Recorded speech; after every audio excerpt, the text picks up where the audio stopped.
trauma survivors are overfunctioners, right? They will make sure that they're pleasing everybody and everything. So like things are okay because it's really uncomfortable if things aren't okay. People want more out of their relationship. People. They want to be emotionally, physically, intellectually, like they want to be connected in a broad way for a long amount of time. Like if I'm in a relationship with someone and I'm requesting something, I'm asking for a need, and they're saying no, what's the boundary to that? It's not me. It's you.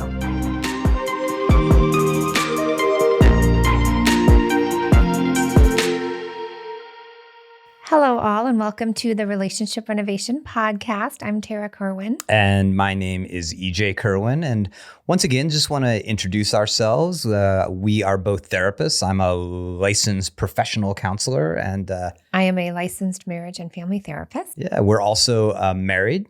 We're also parents of a blended family. We are. And we have an amazing counseling center called Relationship Renovation in Tucson, Arizona, where we have incredible therapists who work with couples in a program that we've developed. And our mission is to support individuals and couples in becoming their best selves together. And it all started because of our own train wreck of our relationship. And here we are. Yeah, absolutely. 7-8 years later, and have this business, have this podcast. And it's been 7-8 years of business, 13 years of relationship. Yes, but I'm saying we turned our challenges into, I guess you make lemonade out of lemons. What is it? When life gives you lemons, you make lemonade. And that's exactly what we did. Absolutely. It would have been so easy to say goodbye. And we both put in the work because we didn't want to, which actually ties in great. Yeah. And we're still putting in the work, like literally. You have to. Daily. It's not easy, but it's worth it because I love you very much. And thank you. And you've really helped me become a better person, and I'm appreciative of that. Ditto. Yeah. So today's topic relates very much to that, and it was basically sort of an inquiry from a listener, and basically a listener wrote in and basically just said, like, hey, I'm in this relationship where I'm trying to tell my partner, like, there's some things I need that just aren't happening, that I want some change. And then what they're hearing from their partner is like, I'm fine. It's all you. It's all you. Like, I'm okay. This is the way I want it. I wouldn't be with you if I didn't love you. And so like, this is a you problem, not a me problem. Hence the title of our episode. It's not me. It's you. It's you. It's you. But I feel like, because we've seen a lot of this, like we do consultations with all the couples before they start our relationship renovation program, because we want to make sure that they're ready for it, because it can be super intensive. And what you'll see is like one partner was like dragged there by the other. That's okay. They're there. We work with ambivalence. We work with resistance. But in this email that the listener provided to us, their partner is not willing to budge, to do anything. And she loves him so much, but she's feeling powerless at this point. Yeah. And so it's a real subset. It's like beyond like, oh, my partner is just sort of dragging their feet or they're not sure. It's like, how do you deal with, what's it like for a person who is straight up trying in a kind way to tell their partner, like, I need some things to be different. And if you're just getting a straight, like, this is a you problem, not a me problem. So I think the first thing, which almost always feels good when you go to a therapist or even when you go to a friend, is just sort of like talking a little bit about what it must feel like for this individual to be trying to have these conversations and just not getting any sort of positive feedback. I think I would be feeling powerless, maybe even a little guilt, like I don't understand what's happening. Is it my fault? And a lot of fear, because again, in this email, she really loves this person. She wants it to she wants to make it work no matter what. She doesn't want to give up, but it's also, this is not sustainable. she cannot just be the only person doing all of the work. It's not realistic. Yeah. I think that you said something that jumped out of me is like, I think it must be like incredibly confusing because you're like, I would assume that what she's feeling is like this deep, like it's stark. It's like, I know for sure there's something we could have more. Like I could feel better. Like we could be more connected. And to somebody to tell you just like, it's not true. That must be just like, it's kind of just a mental, scramble of like confusion. Well, and feeling it's all on you to make it better or it's done. Like it's all like, what a sense of responsibility that should not happen in a coupleship, but it does for many reasons, unfortunately. I often use the term overfunctioning, right? And I've been an overfunctioner my whole life because of my own trauma background, and a lot of trauma survivors are overfunctioners, right? They will make sure that they're pleasing everybody and everything. So like things are okay because it's really uncomfortable if things aren't okay. But through my own therapy and my own work, I realized when you overfunction, you create codependency, right? And you create other people to not have to do the work. And then at some point, you're exhausted. The overfunctioner is exhausted. Yeah. Which is kind of what reminds me of this scenario, if you will. Yeah, is that she's trying so hard, and it's like it's sort of like dragging or pulling a cart that is meant to be pulled by one horse. I mean, it's meant to be pulled by like 4 horses or at least 2 horses, and there's only one horse pulling it. And so you feel powerless, you feel lonely, and then at a certain point, you just sort of feel like, well, I'm just stuck. Well, and here's what really stuck out in the email. She was like, you always say there's hope. Help me. Is there hope in this situation? And my heart went out. And we talked about it and we said, let's do a podcast on this whole topic because a lot of people struggle with this, a lot of couples. So the first thing I want to tell this listener is you're not alone.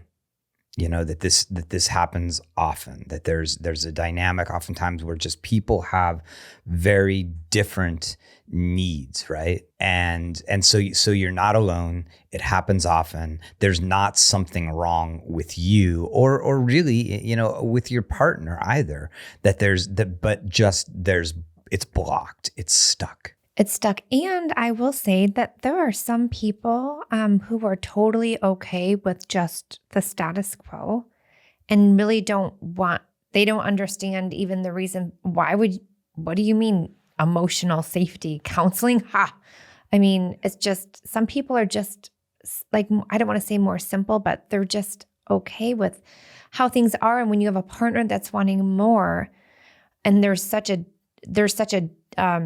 a divide, that's where the conversations that need to happen probably almost feel impossible because the other person's basically saying, no, I'm totally good. Everything we've got set up right now, I'm good. Well, and I think it's important also to put out there, especially directly to this person who wrote in, is that also we're dealing with a limited amount of information, right? Like we have like a few paragraphs, and so we're going to do our best to give you some insight and some awareness around what we've seen. But there could be many things at play. I mean, it's a broad spectrum from somebody being stuck because of trauma to somebody being neuroatypical to like straight up where maybe something really can be going on that you're just unaware of.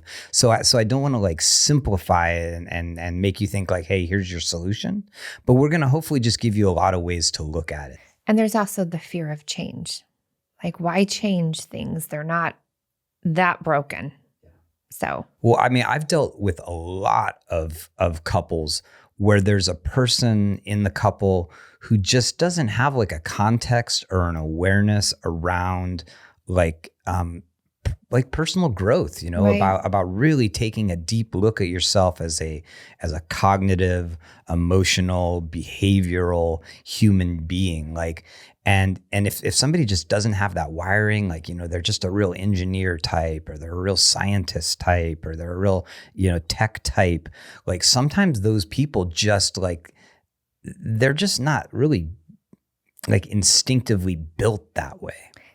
I love the word instinctive because, yes, it almost feels like I don't even know what you're talking about. What does that even mean? Because there's nothing wrong, right, with that human. But if you're not willing to meet your partner halfway, now we've got an issue.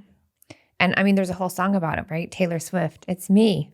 I'm the problem. It's me. We have a Swiftie in our family now. So God, and it's not Tarah, but she's kind of becoming a Swiftie. I'm just singing Taylor Swift songs all the time. I mean, another big dynamic that we've talked about before is I do think that the expectations in relationship have significantly changed in the past 20, 30 years. Say more. I think that just like kind of that old school, like, black and white, Leave It to Beaver, like, and these might be really dating me, but just that old school or like, it's just good enough. Like, we're not arguing and we're paying the bills. And our kids are healthy and fine. Kids are healthy and fine is like that has changed. Is it people want more out of their relationship? Some people. They want to be emotionally, physically, intellectually, like they want to be connected in a broad way for a long amount of time, but yet one person might have sort of be along in that cultural evolution, and another person might be, have come from a family where like mom and dad, they lived in different bedrooms and they, were really emotionally distant from one another, and that's just the norm, and they're assuming they're gonna like kind of, just repeat it again and just like it's good enough. Again, change is really hard at a very unconscious level. We kind of want to stay where we're comfortable, avoid the discomfort zone, please, at all costs. Yeah. And I think this individual who wrote in is one of those people because she sort of mentioned talking about like self-help books or therapy. She's done a lot. That she's like, that's a part of her world. And she's like, yeah, like that sounds like something exciting. And that sounds like something like growth.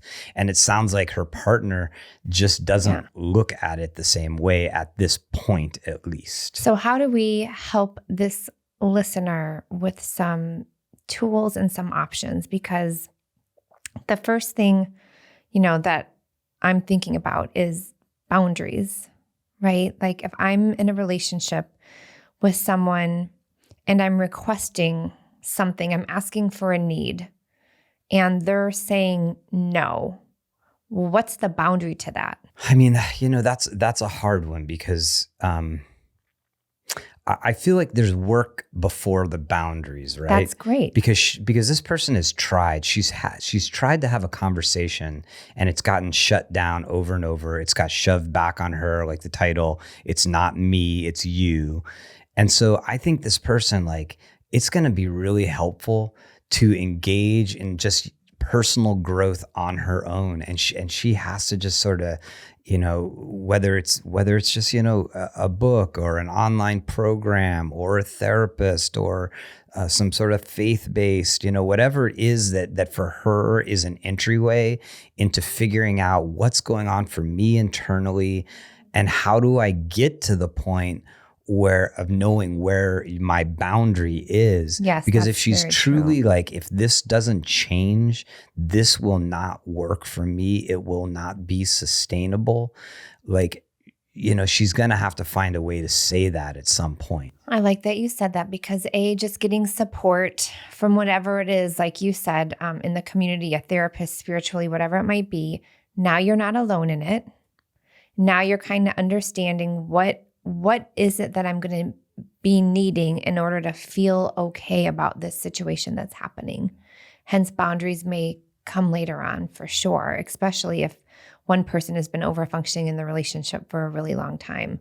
It's a term called enmeshment. I won't bore you, but it's like the other person doesn't even know there's something wrong because the other partner has been taking care of all the emotional needs in the relationship. They didn't even know. Well, and personally, like I love, and I talk to mostly when I'm working with individuals about their relationship, because I'm like, hey, you're coming to see me, your partner's not here. So we can't just talk about like what's wrong with them and what you want changed about them Why? forever. That's You what they know? want. Yeah. Come on. They need to So I vent. love talking about system theory, which is like, hey, relationships are like the solar system and the moon and, and the sun, in that like there's a stasis, right? Of like everything is keeping itself in its orbit that it's, generally staying within and has been for a long time. But if one part of that system starts making changes, if they start shifting Yes. internally, if their language shifts, if their ability to understand what they're feeling and vocalizes it shifts, then other bodies within that system shift. The scary part, we don't know exactly, if the moon moved, maybe some scientists would be able to tell us, but if the moon moved 150 miles in one direction, I'm not sure what would happen to the earth. And that's what would happen in a relationship is you start changing. You're not sure how your partner is going to react. And it's scary, but what we do know is if one person changes, it does change the system, usually for the better, because that person is changing because things do not feel good. And I think even because it truly could be at a very like baseline level that maybe this partner is afraid of change. Like, I don't even know what that means. So even having a discussion around like, when I do talk to you about this and, you kind of have a hard line of like, no, I'm not going to go to therapy or whatever. Like, help me understand what that is for you. Yeah. I'm really curious. Don't make assumptions, but just be real curious about that. Like, absolutely not. I think I love what you said there, Tarah, because I think maybe I was falling into a little bit of a place of like maybe some of the lack of hope that this listener has, and what you maybe could give her is some hope here is like maybe there's interesting ways you could approach this conversation differently that you might get your partner to talk about it in a slightly different way. And curiosity is definitely a way of like, hey, I've asked you about this before and you seem like you're not there, and I totally honor that, but could you just help me understand a little bit more? So the approach is significant because, again, we don't have a ton of information. We don't know how she's been approaching her partner, asking. It could be out of like desperation. It could be out of anxiety. It could be out of, love. I'm not sure, but approach is everything, because if it's coming from a fear-based place, the partner might like recoil, like, what are you talking about? But if it's coming from like, I love us, like, I want to be with you forever. And I know that we could also grow together. And are you willing to do this? Because you're really saying, I am signing up with you because I love you. And how can we continue forward together in a way that feels good for both of us? But that approach, does not happen with a lot of couples because we get those couples and we've asked what the approach is. And it's like poking and pushing and prodding. And then it's exhausting to the other person. And then everyone's just lost and alone in it. So I think like, and if there was like one thing I would be like, okay, to this person, I'd be like, take this away from this conversation is right now you feel very disempowered. You feel like a total lack of agency. And that's really hard as humans. We like to feel like we have some, we got our hands on the wheel in some way and we're driving the bus, right? Is finding some way to feel empowered. And if that's changing the way you bring this up to your partner, if it's really embarking on a very intentional journey of self-growth yourself, but just finding a way where you can say like, look, that they might not be willing to make a shift, but darn it, like I'm gonna begin the shift myself. And really identifying those things that make you feel empowered, because when you've been in an environment where there's kind of the same things happening every day, you really can get into this place of hopelessness or powerlessness. And even research shows this, that if you do something different, you have different chemicals now happening in your brain, which actually are feel-good chemicals. So what is it, even in the past, that made you feel empowered? For me, it's running. I love running. I love exercise. I love reading. I love a good cup of coffee with Aztec mocha spices. Like, I feel good. You've got to identify what it is that makes you feel like you, not who you are in this relationship, but what makes you feel good for you. So I think identifying those is going to be really important. Absolutely. So, I want to, just say thank you to this listener for taking that. You did take a step by reaching out to us. And I want to really say, that's amazing. Thank you. Thank you for taking that step of vulnerability. Thank you for opening up and saying, I want things to be different. Thank you for still having hope. Thank you for looking for hope. Just the idea of looking for something that will give you hope is having hope, right? So I want to say it's in you, that fire is in you to change things and to make things better for you, right? And for your relationship, for your family, right? And so thank you very much. And hopefully this has been helpful to you and to all of our audience. Please, we love responding directly to you, because then we know that we're sort of meeting your needs, that we're answering the questions that you want to have answered. And can I also say, if you have been in this situation where you had a partner that was not willing to budge or move, but things have shifted, help us understand how it did, right? Whether positive or negative, but that it brings normalization and just more information, because a lot of couples struggle with this. So if you have that story, we would love to hear it. And just to return also to mission here, our mission is to help couples have the best relationship that they can possibly have. Our mission is to help people understand that your relationship is a vehicle to become your best selves together.